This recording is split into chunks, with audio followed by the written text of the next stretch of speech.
Baik, selamat datang di podcast Political Energy, yang dimana ini adalah sebuah ruang diskusi tempat kita membedah isu-isu energi, kebijakan, dan masa depan. Hari ini kita memasuki episode yang ke-12, yang dimana kita hari ini akan membawakan topik yaitu migas dan peran pemuda Aceh. Yang dimana nantinya kita akan berdiskusi sama salah satu apa ya aktivis energi juga di Aceh dan salah satu penggiat energi yang di Aceh dan narasumber kita langsung kita datangkan dari Aceh. Nah, pada di episode kali ini langsung saja saya akan mengundang Mas Faizar Rianda. Halo, Halo selamat Mas malam Faizar. Mas. Oke, perkenalkan ini adalah Mas Faisal Rianda, salah satu narasumber di podcast Politik dan Energi ini di episode yang ke-12, yang dimana Mas Rianda ini adalah satu ketua Dewan Energi Mahasiswa yang saat ini masih menjabat menjadi ketua di yang yang dimana organisasi itu berfokus pada perihal isu-isu energi. Nah, makanya kita datangkan hari ini khusus untuk mengulik perihal migas yang terutama yang ada di daerah Aceh ini. Nah, karena menurut saya Aceh punya sejarah panjang nih dengan minyak dan gasnya mulai dari kejayaan masa lalu sampai berbagai dinamika sekarang di daerah Aceh. Tapi ada yang satu hal yang jarang kita bahas lebih serius, yaitu apa? Nah, di tengah semua potensi dan tantangan itu, minyak dan gas itu, di mana sih sekarang posisi pemuda Aceh? Apakah pemuda Aceh hanya sebagai penonton, ataukah pemuda Aceh justru punya peluang besar untuk menjadi motor perubahan, atau berani juga menuntut dalam transparansi, dan juga apakah bisa juga memimpin dalam hal inovasi energi, dan ikut bisakah mengawal kebijakan biar lebih adil dan berkelanjutan. Mungkin kita akan bertanya langsung nih sama Mas Faisal Rianda. Halo Mas Faisal, Halo Mas Amrin. gimana Mas? Nggak kesibukan-kesibukan hari ini? Kalau kesibukan kita biasanya di Dewan Energi Mahasiswa Aceh, sejauh ini kita sering melakukan diskusi, mencari kebijakan-kebijakan, mengupas kebijakan-kebijakan yang di Aceh, apalagi khususnya migas hari ini kita melihat Mas Amrin di Aceh hari ini mempunyai kekhususan ya. Khusus bagi Aceh, kita mempunyai kekhususan di sektor regulasi energi, Mas, Oh, khususnya oke, di oke. migas. Oke, oke Mas. Dalam kita merajut sebuah Aceh, kita ya tidak pasti menutup kemungkinan Aceh punya otoritas sendiri, Aceh punya Benar, apa ya sumber daya alam sendiri dalam terutama benar, dalam hal minyak dan gas ini. Nah, boleh Mas benar. dijelaskan sedikit perihal bagaimana sih sebenarnya potensi dan kondisi sektor minyak dan gas di Aceh per hari ini, Mas? Baik, kalau kita bahas potensi dan bagaimana kondisi migas di Aceh pada saat ini, kita bisa melihat dari beberapa sektor. Hari ini Aceh dengan mempunyai kekhususannya yang tercantum di dalam UPA. Kalau kita bahas hari ini Aceh mempunyai regulator tersendiri seperti SKK Migas, yaitu Badan Pengelola Migas Aceh, yang disingkat dengan biasa kita dengar itu BPMA. Nah, hari ini BPMA itu bergerak di Aceh, mempunyai regulasi sendiri, terkhusus di bawah 12 mil, seperti yang tercantum pada PP nomor 23 tahun 2015. Nah, jadi Aceh hari ini mempunyai kewenangan khusus nih, regulasi sehingga hadirnya BPMA. Nah, kalau kita bahas kondisi hari ini, Aceh produksi migasnya masih berjalan dengan lancar, walaupun hari ini masih mature field, yaitu sumur-sumur yang lama, seperti sumur yang ada di PGE hari ini, yaitu sumur bekas Exxon dulu, sekarang diambil alih oleh PGE, ada sumur Medco, ada sumur dari pihak INSO. Nah, kalau dari segi apa ya hari ini kita melihat banyak temuan-temuan yang terdapat di Aceh, contohnya seperti Blok Andaman yang kemarin sempat mengguncang Indonesia bahwasanya temuan terbesar pada tahun tersebut itu ada di Blok Andaman, Mas. Jadi kalau kita lihat sejauh ini Aceh bahkan pada tahun 2025 mencatat produksi migas melebihi target. sebesar kurang lebih 1.898 barel per day produksi migas yang ada di Aceh pada saat ini. Jadi kalau kita lihat hari ini banyak stakeholder, ada PGE, Medco, pihak NSO, Konrad Asia yang ada di daerah Barsela sana, ada Blok Andaman, ada eh, apa Mubadala Energi dan Harbor Energi, Mas. Mungkin seperti itu ya gambaran kondisi migas di Aceh hari ini. Oke, berarti kalau bisa saya analogikan, berarti potensi migas yang di Aceh ini sangat luar biasa ya, Mas. Di sisi lain, penyokong untuk itu aja punya otoritas yang tadi disebutkan bahwasanya ada BPMA ya, Mas, Badan Benar, Pengelola Mas. Migas ya. Nah, kita akan berdiskusi BPMA nanti. Kita Boleh, akan boleh. saya bertanyakan. Nah, pada poin yang saya akan diskusikan selanjutnya itu perihal, nah, sejauh mana sih, Mas? SC punya sumber daya alam yang sangat luar biasa. Namun di sisi lain, apakah sumber daya manusia ya, terutama pemuda Aceh ini, di sejauh ini, apakah sudah dilibatkan dalam sektor-sektor migas atau baik dari sisi tenaga kerja, inovasi atau kebijakan? Menurut Mas Faisal Rianda sendiri. Sejauh ini, Mas, kalau terkait peranan pemuda, sejauh ini mungkin Aceh dengan hadirnya regulasi yang tadi saya sampaikan di PP nomor 23 tahun 2015 itu, hari ini BPMA, apalagi yang berada di bawah naungan regulasi BPMA, BPMA menegaskan bahwasanya setiap stakeholder migas yang ada di Aceh wajib mempekerjakan masyarakat lokal. Nah, namun hari ini kita melihat sumber daya manusia di Aceh mungkin sangat banyak, namun masih ada beberapa terjadi kesenjangan. Sehingga di Aceh, walaupun sudah banyak pemuda Aceh yang ya bergelia di dalam sektor industri migas, namun masih banyak juga kita melihat pekerja-pekerja dari luar Aceh. Kenapa demikian? Kita melihat hari ini dari pandangan kacamata Dewan Energi Mahasiswa Aceh, Mas, bahwasanya hari ini CSR dari beberapa stakeholder hari ini tidak memprioritaskan pelatihan-pelatihan khusus di sektor energi. Namun kalau kita kembali lagi ke masa lampau bekas ex Arun dulunya, Mas, di tahun 1740-an, itu banyak hari ini pemuda-pemuda Aceh yang dulunya bekerja di Arun, hari ini kembali dapat bekerja di beberapa sektor-sektor energi yang ada di Aceh saat ini. Contohnya ada di PGE, Medco. Nah, seperti yang saya pernah diskusi dengan BPMA, bahwasanya kalau di pekerja-pekerja operasional di daerah PGE, PHNSO, Medco itu hari ini sudah mendominasi rakyat-rakyat pemuda-pemuda Aceh, Mas. Mungkin seperti itu ya gambarannya. Oh, oke. Mungkin aneh, Mas. Berarti ada sesuatu yang tadi bisa saya katakan Mas Faisal mengatakan bahasa CSR dan lain tidak apa ya bisa dikemas dengan pelatihan. Ini jarang sekali ya perihal hal tersebut. Ya mungkin sedikit banyaknya mungkin sudah dilibatkan, tapi tidak seutuhnya semuanya Benar, bisa dilibatkan. Nah, benar, oke. benar, benar.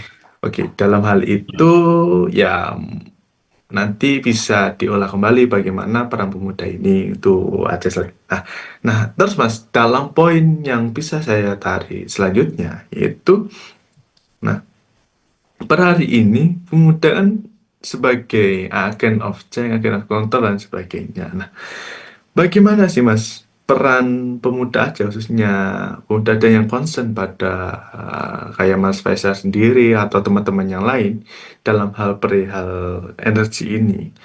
Mhm. Ap- apa ada Mas bentuk peranan yang konkret yang sudah mau yang sudah maupun yang akan dilakukan oleh pemuda aja misalnya dari inovasi kah atau dari kewirausahaan atau advokasi dalam hal kebijakan mungkin dan lain-lain apa ya menunjukkan bahwasanya pemudanya Aceh ini bahasanya bisa untuk mengelola migas ini sebagainya. Monggo Mas. Baik. Nah, mungkin kalau dari segi itu, pemuda-pemuda Aceh hari ini mungkin sangat leluasa mengadvokat beberapa kebijakan-kebijakan di sektor energi hari ini. Kalau kita berbahas sektor energi, mungkin di Aceh sangat luas ya, Mas. Karena kalau kita bagi hari ini, kalau di daerah utara Aceh, Blok Semawe Aceh Utara itu emang perusahaan di sini perusahaan migas. Namun kalau di daerah Barsela, Barat Selatan sana itu ada tambang batu bara, di daerah tengah ada tambang emas geotermal. Namun hari ini kalau kita melihat dari Dewan Energi Mahasiswa Aceh khususnya Mas, karena saya hari ini Presiden Dewan Energi Mahasiswa Aceh, kita sudah seringkali mengadvokasikan beberapa kebijakan-kebijakan terkait sektor migas khususnya ya. Karena hari ini kita membahas migas. Contohnya hari ini Mas, kita pernah audiensi langsung dengan kementerian terkait peralihan blok rantau. Nah, hari ini blok rantau ini menjadi isu yang sangat hot di kalangan masyarakat Aceh karena apa? Karena hari ini blok rantau berada di bawah 12 mil onshore di daratan, namun masih dikelola oleh SKK Migas. Nah, ini bertentangan langsung dengan PP nomor 23 tahun 2015, Mas. Kenapa saya katakan demikian? Karena di PP nomor 2 di PP 23 tahun 2015 itu menyatakan bahwa Aceh mempunyai kewenangan khusus mengelola sumber daya alam dalam tanda kurung migas itu yang berada di bawah 12 mil.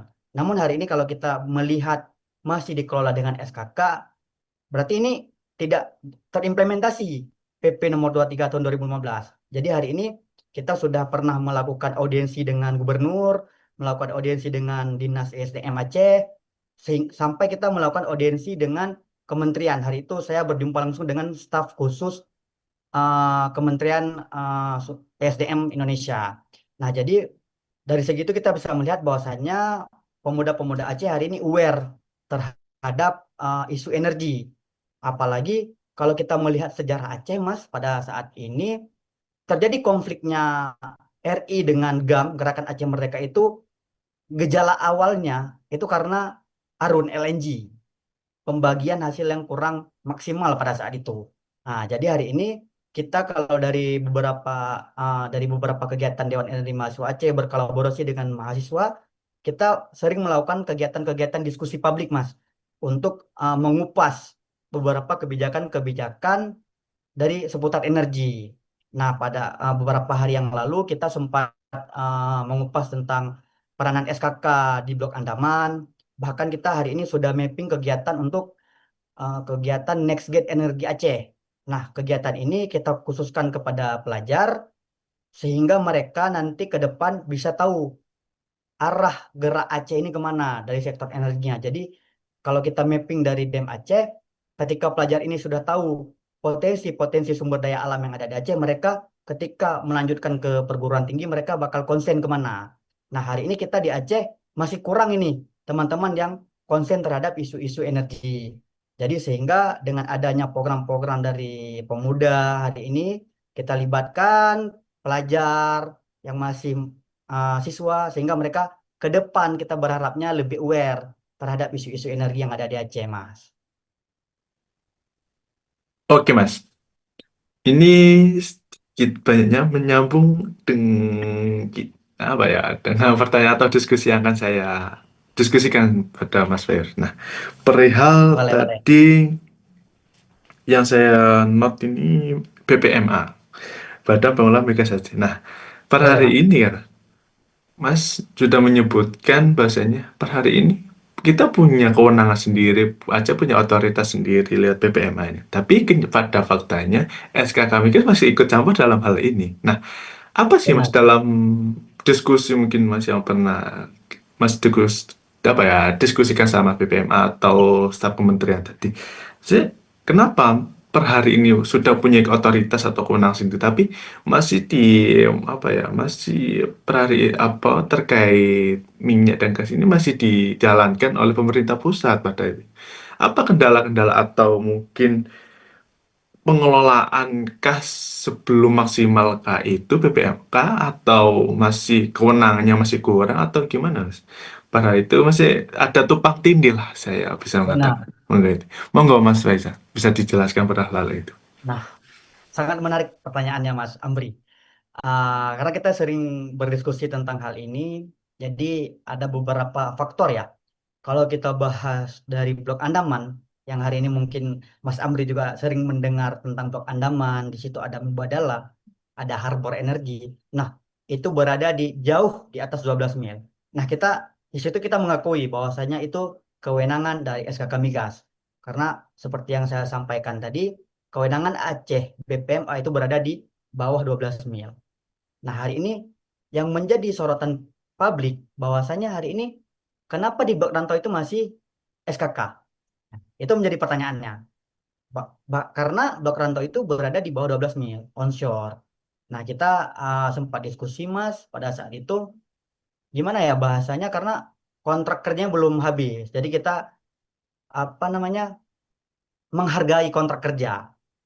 Nah, jadi karena menghargai kontrak kerja itu harus ada beberapa aspek hukum yang harus dijalani.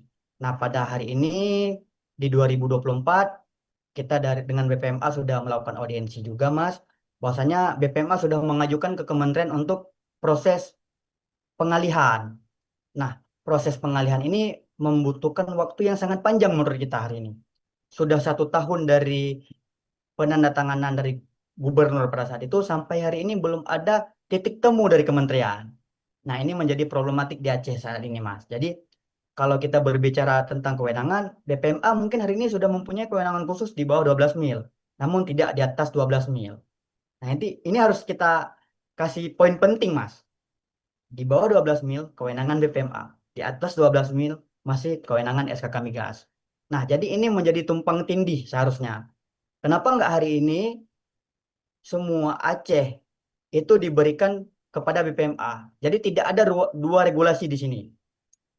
Nah, tidak ada dua regulasi di Aceh. Jadi hari ini investor bingung sebenarnya Mas, masuk ke Aceh. Kalau saya masuk di darat, saya harus berurusan dengan BPMA. Kalau saya masuk di atas 12 mil, saya berurusan dengan SKK. Tapi juga dilibatkan BPMA. Nah, ini jadi investor jadi bingung ujung-ujungnya kan. Nah, tapi kita berharap ke depan ini lebih apa ya, regulasinya lebih diperkuat, dipertajam, diperjelas sehingga apa investor yang ingin dari Mas sehingga investor yang ingin hari ini apa namanya invest di Aceh itu lebih leluasa. Nah, ini kan makanya saya sampaikan tadi seharusnya kalau dari kami DM Aceh itu kita pernah mengajukan mengajukan kepada apa melalui advokasi media bahwasanya revisi UU PA di tahun 2025 ini itu Aceh dilibatkan secara menyeluruh BPMA-nya. Namun nanti ada beberapa aspek-aspek lain yang mungkin menjadi pertimbangan dari Dewan Perwakilan Rakyat kita, Mas. Mungkin seperti itu ya, Mas. Penjelasan sekilasnya. Nah, oke Mas. Ya, cukup menarik juga. Masih Ya, overall pada hari ini menggugah saya bahasa pengetahuan terhadap daerah Aceh sangat luar biasa potensinya. Selain benar-benar. punya otoritas sendiri, terus punya perihal, punya sumber daya alamnya, punya kelimpahan sendiri, terutama di minyak dan gasnya. Nah, Ya, kalau kita perihal, misalnya kita perihal menyorot soal energi per hari ini kan, ini Mas. Gaungan atau perihal energi versi ini sudah mulai disemarakan, terutama apalagi kan benar. Prabowo swasembada energi, energi hijau dan lain sebagainya. Nah, kalau kita melihat hari ini, potensi Aceh sangat luar biasa adanya energi ini. Tapi kan itu energi fosil. Nah, lantas bagaimana Mas? Perihal penyikapan dari peran pemuda, saya pemuda Aceh tentunya, Dem Mas Faisal Rianda sendiri perihal peran pemuda Aceh dalam transisi energi dari energi fosil menuju energi hijau, energi baru terbarukan. Ini seperti apa, Mas? Kalau Mas Faisal menafsirkan sendiri, karena kan buat Aceh sendiri kan banyak nih potensi migas, tapi apa potensi energi cuma energinya kan energi fosil dan sebagainya. Terus bagaimana tadi Mas, terkait pertanyaan apa ya diskusi yang saya lempar kepada Mas Faisal perihal transisi ini. Ya, Monggo, Mas siap, siap. Faisal. Siap, Mas Ambi. Berarti kalau kita beralih ke transisi energi, hari ini Aceh, saya udah melihat target baurannya itu di tahun 2025 itu 25,5%. 25,5%, Mas. Nah, namun yang terjadi hari ini masih 12,2%. Nah, namun secara tidak langsung kita melihat bahwasannya hari ini Aceh sudah mulai melakukan transisi energi. Salah satunya hari ini Aceh sedang membuat PLTA Pesangan 1 dan 2 itu yang sangat besar, mungkin sekitaran 88 megawatt. Itu dari PLTA. Bahkan kita hari ini melihat beberapa isu di sosial media dan kita juga sudah pernah bertemu dengan PEMA. Mungkin PEMA itu adalah BUMD Aceh. Itu bahwasanya hari ini mereka sedang melakukan apa namanya kontrak kerja dengan PGE, Pertamina Geothermal Energy, untuk membangun energi listrik berbasis geothermal di Selawagam. Nah, hari ini kalau kita melihat dari sisi pemuda, bahwasanya PEMA sendiri itu hari ini di dalamnya itu para anak muda Aceh sih Mas. Para anak muda Aceh yang hari ini mempunyai visi misi bagaimana memajukan Aceh. Jadi secara tidak langsung kita melihat hari ini pemuda Aceh sangat aware terhadap transisi energi. Bahkan hari ini kalau dari DEM Aceh sendiri Mas, kita berbicara program-program DEM Aceh, ada beberapa program yang emang kita fokus ke energi bersih, energi hijau. Contohnya kita pernah membuat apa itu namanya, hidroponik berbasis energi baru terbarukan. Dan teman-teman dari DEM Aceh di 2025 ini membuat PLTS apung di daerah Pusung, itu di daerah Lok Sumawe, di perairan nelayan. Jadi nelayan yang hari ini melaut, mereka menggunakan PLTS. Nah, ini berarti kita melihat hari ini aware masyarakat Aceh atau pemuda Aceh dengan energi baru terbarukan, walaupun seperti yang Mas sampaikan tadi, di Aceh hari ini masih sangat banyak energi fosil. Di daerah Barsela sana masih ada energi batu bara. Di daerah Aceh Utara baru saja ditemukan Blok Andaman 3. Nah, tapi sembari kita mengambil sumber daya alam dari fosil, kita juga sedikit demi sedikit kita beralih ke energi baru terbarukan. Karena kita net zero emission ya, Mas. Seperti yang Mas sampaikan tadi. Yang seperti itu sih, Mas. Nah, oke Mas. Sebelum ini Mas, sebelum apa ya diskusi kita berakhir nih, boleh Mas ceritakan nggak perihal isu yang kemarin cukup menarik sih, apa ya, menarik dalam perhatian saya. Ya, Perihal kemarin itu disuka bahasa Aceh dengan Uni Emirat Arab ya. Wah, ini apa ada sebuah langkah-langkah investasi perihal energi. Apa sih Mas isu di balik itu Mas? Saya mungkin bisa disepil oke. perihal ini hal itu. Mungkin kalau isu itu, mungkin kita nggak bisa ngomong terlalu jauh. Tapi saya ingin berdiskusi juga nih. Hari ini kita melihat bahwasannya di Aceh, di offshore, itu sangat banyak ditemukan potensi-potensi sumber daya alam. Contoh, hari ini kita punya Blok Andaman, yang hari ini mungkin sempat di 2024 Pak Presiden menyampaikan bahwasanya temuan terbesar di Indonesia. Nah, hari ini kita bergeser ke daerah selatan, barat selatan Aceh, itu kita punya blok Onwa sama Oswa. Nah, mungkin hari ini kita melihat dari pandangan kacamata Dewan Energi Mas Aceh, Mas, hari ini masih banyak investor luar yang tertarik dengan sumber daya alam Aceh. Mau itu dari segi batu bara, migas, bahkan para wisatanya hari ini. Nah, seperti isu yang pernah saya dengar di daerah Singkil, yang mungkin Mas juga ada dengar itu yang 4 pulau. Nah, di situ mungkin secara data yang kita dapatkan, di situ juga mempunyai potensi gas alam, Mas. Nah, jadi dari segi itu kita bisa melihat bahwasannya hari ini banyak negara-negara luar seperti Uni Emirat Arab, Qatar hari ini berdatangan ke Aceh, apalagi hari ini kita mempunyai seorang gubernur mantan kombatan GAM yang dia tahu persis hari ini bagaimana situasi Aceh, bagaimana bumi Aceh ini dia tahu persis. Nah, mungkin hari ini investor-investor luar yang dulunya enggan masuk ke Aceh karena banyak isu-isu politik, isu-isu konflik. Hari ini dengan hadirnya Mualim selaku Gubernur Aceh, nah mereka lebih aware. Coba datang. Ayo kita datang ke Aceh. Kita melihat potensi-potensi baru di Aceh. Hari ini Blok Anaman buktinya. Hari ini Blok Onwa Oswa buktinya. Nah, itu mungkin Mas. Sedikit saya sepil bahwasanya hari ini potensi di Aceh ini sangat besar sejauh ini Mas. Oke. Saya melihat berita itu saya sempat berpikir, oh ternyata Aceh. Maksudnya sampai Uni Emirat Arab ini langsung melirik dan menyorot perihal Aceh. Benar. Berarti sangat luar biasa, tidak menutup kemungkinan negara-negara lain bisa terjun langsung dan menyorot Benar, langsung Mas. perihal migas yang ada di Aceh. Nah, ini menuju segmen yang terakhir, Mas. Mungkin ada nggak, Mas, perihal kayak kesan atau pesan bagi seluruh pemuda Aceh, khususnya pemuda Aceh, Mas. Mungkin juga bisa di apa sampaikan juga mungkin pesan untuk pemerintah Aceh atau apa ya pemangku kebijakan lah di Indonesia ini perihal energi ini, Mas. Monggo, Mas. Siap, Mas. Bisa. Kalau pesan saya kepada masyarakat Aceh atau pemuda Aceh, hari ini ayolah teman-teman pemuda-pemuda Aceh kita lebih aware terhadap isu-isu energi yang ada di Aceh.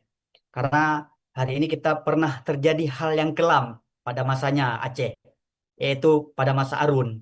Yang dulunya kita sempat menjadi kota petrodolar, namun hari ini kita hanya melihat bangkai-bangkai besi tua. Nah, hari ini kita coba lebih aware terhadap hal itu, sehingga kita dapat berpartisipasi langsung dalam sektor energi hari ini, dalam sektor migas hari ini. Apalagi hari ini Aceh sudah mendapatkan potensi-potensi sumber daya alam baru. Nah, bagi masyarakat Aceh, ayo kita dukung investasi-investasi sektor energi di Aceh, karena ini bisa meningkatkan Aceh lebih maju, meningkatkan POD bagi Aceh, sehingga Aceh ke depan lebih jaya dan bisa berdaulat atas negerinya sendiri, berdaulat atas energinya sendiri. Nah, mungkin itu aja, Mas, ajakan saya bagi teman-teman Aceh, bagi teman-teman pemuda Aceh. Sekali lagi, mari kita sama-sama mengawal isu-isu energi yang ada di Aceh. Baik, terima kasih Mas Faisal Rianda Siap, selaku Mas Amrin. Presiden Dewan Energi Mahasiswa dan juga aktivis di bidang energi yang dimana hari ini Dewan Energi Mahasiswa Aceh mengawal kebijakan perihal energi lain sebagainya.